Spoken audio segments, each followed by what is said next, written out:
you've been looking for a way to improve your landscape photography, then one of the tools that you can add to your collection is a thing called a circular polarising filter. Now, a circular polarising filter is a really handy filter that comes in a range of sizes to fit most lenses, and they have a lot of benefits when it comes to landscape photography, one of which is that they'll add a lot of colour saturation to a scene, they'll reduce atmospheric haze, and they'll also give you that lovely rich deep blue colour to the sky. Now, that increase in contrast that you get between the deep blue sky and the white clouds will really make those clouds pop out. It'll give you that lovely fluffy cotton wool bud look that people really seem to like. Now, polarising filters do have density, so just like your sunglasses, you wouldn't normally use them in lower light situations. So in that respect, they're no replacement for a clear protection filter for your lens. Now, a polarising filter is constructed in two pieces. The front glass element rotates independently of the thread at the rear of the filter, and when we mount this on our lens and we look through our viewfinder, we can rotate the front element until the desired effect is achieved. Now, a point to note with polarising filters is that they're most effective when you use them at 90 degrees to your light source. So if the light is coming in from the side, for instance, then it'll have a dramatic effect. If it's coming in from the front or behind, then you'll find it has a much greatly diminished effect. So that's your polarising filter and how you use it. Like a fisherman's sunglasses, we can use a polarising filter to help us see into the surface of the water.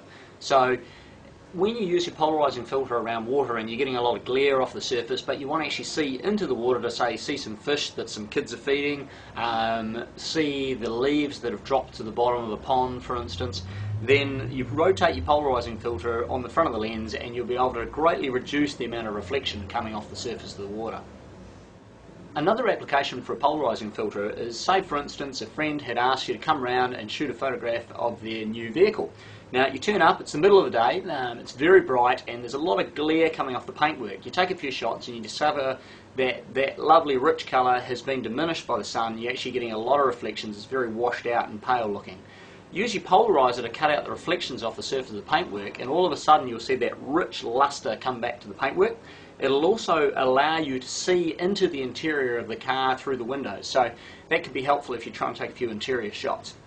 The reverse is also true should you be travelling in a car and you want to take some shots out through the windows.